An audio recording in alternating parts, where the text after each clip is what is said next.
Hi everyone and welcome back. We're going to be talking today about a shift theorem for Laplace transforms, which does basically what it says on the tin. It's a theorem that tells us how to adjust if either on the Laplace side or on the original side, functions shift to the left or right, mostly to the right. So let's just begin by going through the statement. We're going to prove both of these things and do some examples. So we start with, as usual for Laplace transforms, let f of t be a piecewise continuous and exponentially bounded function. And there's our exponential bound there. F of t is less than or equal to m times e to the at on 0 to infinity. So that means that this function has a Laplace transform, which we're going to call capital F of s. And then we're also going to have the heaviside function. So remember, that's the unit step function, right? It goes 0 and then jumps up to 1 at 0. And if it's shifted to the side, if we put in t minus alpha, as we're going to see right down here, then it goes to 0 until the point alpha, and then it goes up to 1. Okay, so what do these two theorems say, or these two results? We have that the Laplace transform of e to the alpha t times f of t is equal to f of s minus a for s greater than a plus alpha. So that basically says if you take a function and multiply it by an exponential, then the result on the Laplace transform side is that it just moves it sideways. It moves it to the right by alpha units.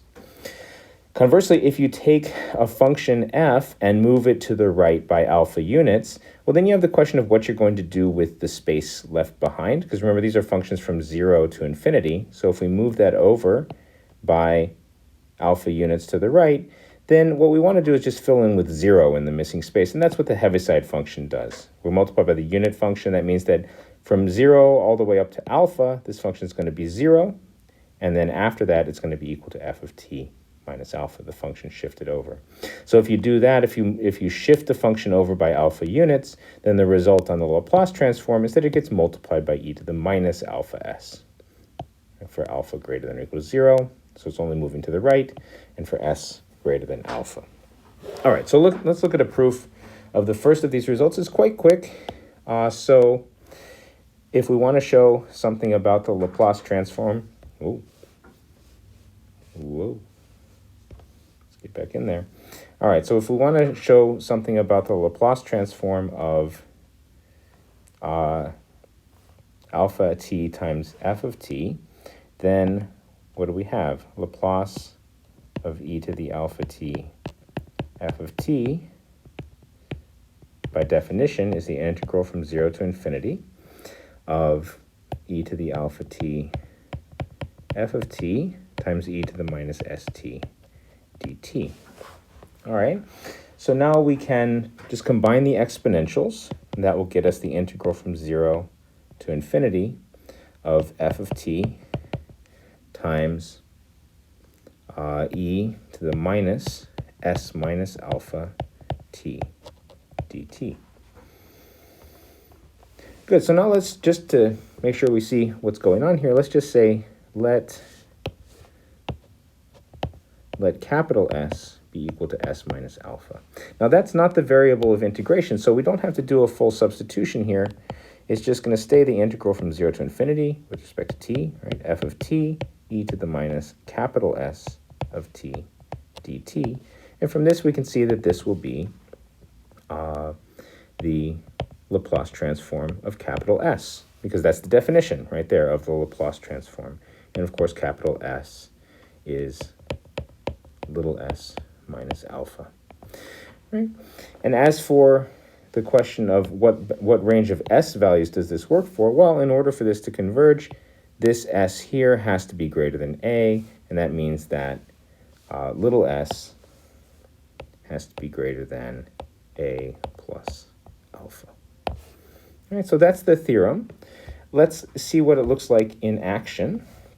All right, so let's look at an example. Suppose we want to find the Laplace transform of e to the t sine t.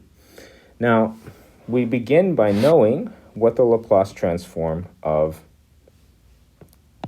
sine of t is. The Laplace transform of sine t, we figured out a couple of times, and you can also find it in the table in section 5.2. The Laplace transform of sine t is 1 over s squared plus 1 squared, or 1 over s squared plus 1. Okay, now this function, e to the ts of sine t, We could plug that into the definition of Laplace transform, multiply by e to the minus st, and then integrate. Or we could recognize that this is a function that we know the Laplace transform of, sine t, then multiply by e to the t. We multiply by an exponential, that's going to shift things to the right.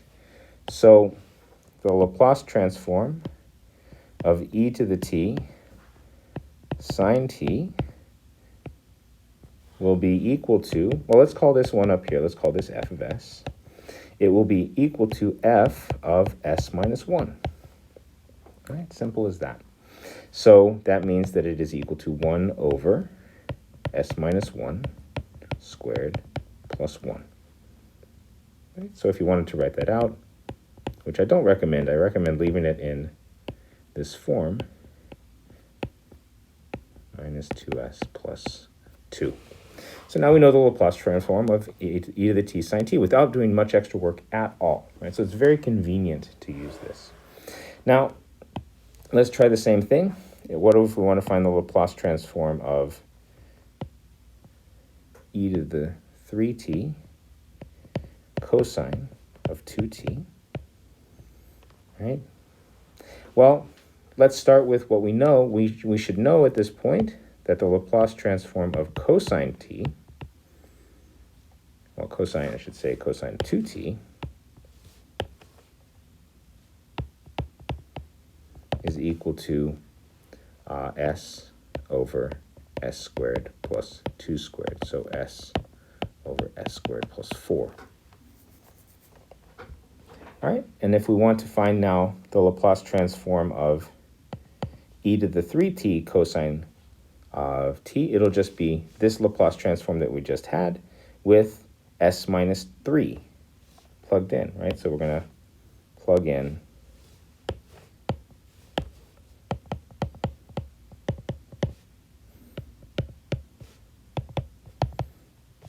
to the Laplace transform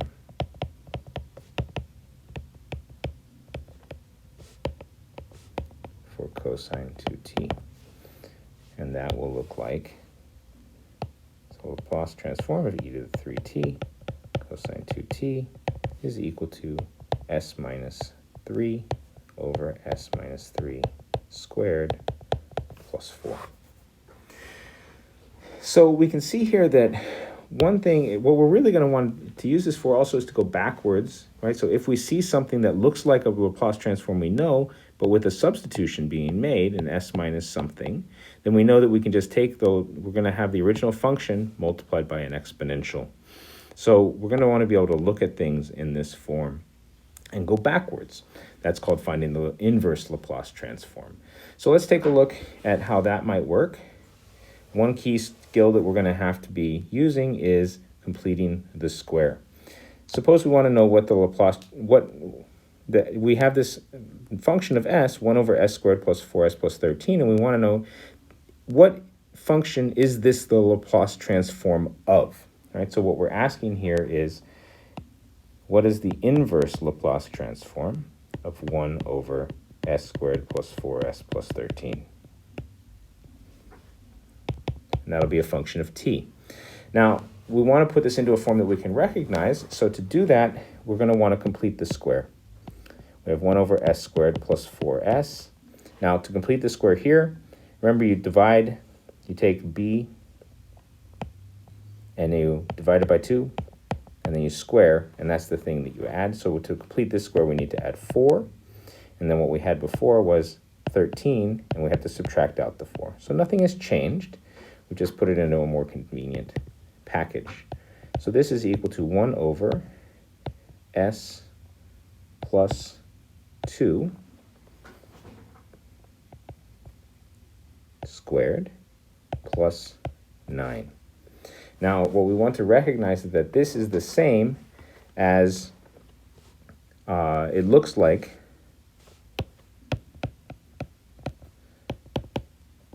one over s squared plus 9, which is the Laplace transform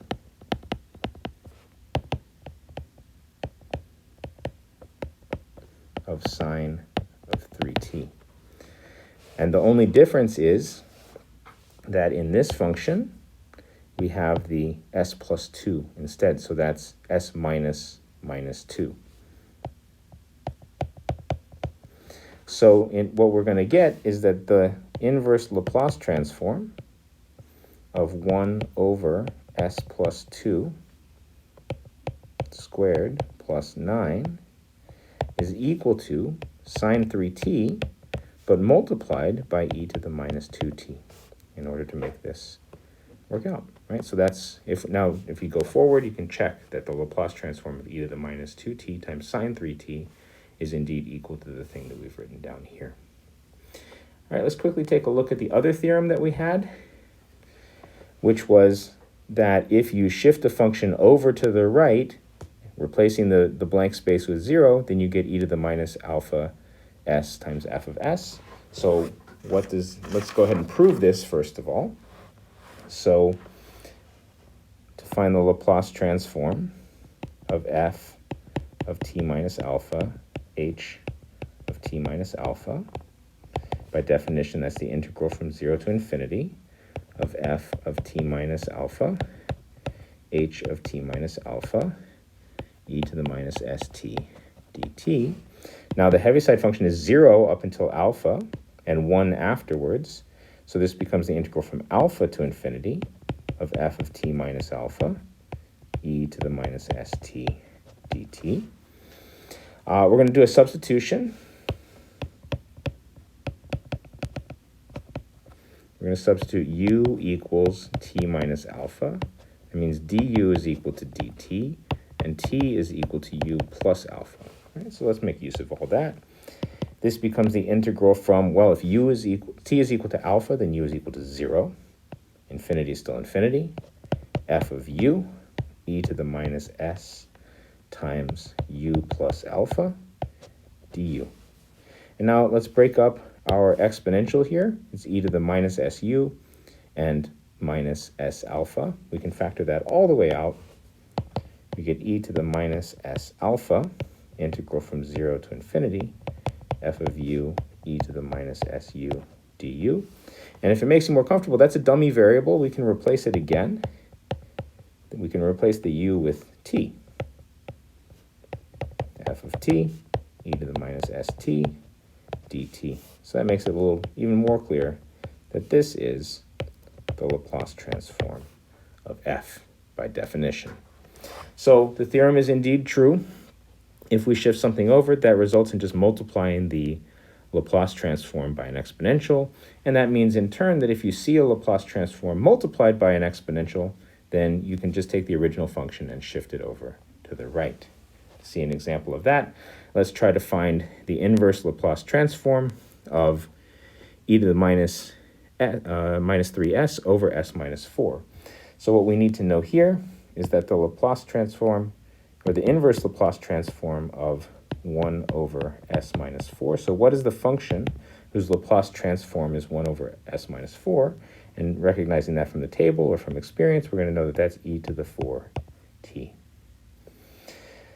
Now, knowing that, we're just taking this and multiplying it by e to the minus 3s. Oh, let's try that again. S minus 4. The result on the Laplace transform, or the original function, is it gets shifted over by 3 units. So we get e to the 4t minus 3, and that gets multiplied by h t minus 3. So what that would look like, if we wanted to graph it, would be, well, here would be 3, where we shift it over. For the first part here, the function would be 0, because the Heaviside function is 0 up until 3. And then it would jump up and start going again. So here, this would be actually at 1. Right? And then this is e to the 4t minus 3. It's just the exponential function shifted over, and it's been shifted over to the right. And that has the Laplace transform equal to e to the minus 3s, s minus 4. All right, so hopefully that gives you a start with these things, and we'll be using this a lot in the future. Trying to find inverse Laplace transform is a big aim that we're going to have going forward.